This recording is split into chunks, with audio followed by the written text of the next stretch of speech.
Ning kalibutan dili ni ang atong puloy-anan, kay ako usa ka lumalabay lamang. Ang atong puloy-anan tuwa sa langit, sa atong Dios giandam. Igsuon unsay mong ikawilihan, dinhi sa yuta na puno sa kasalanan, puno sa kagubot o kapayasan.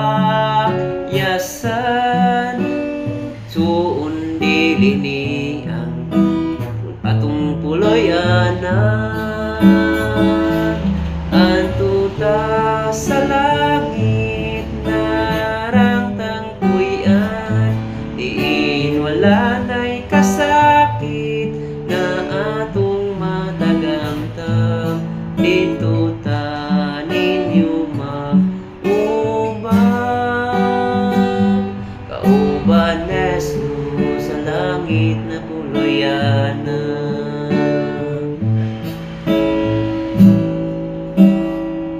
Ikaw nahigugma dinhi sa kalibutan,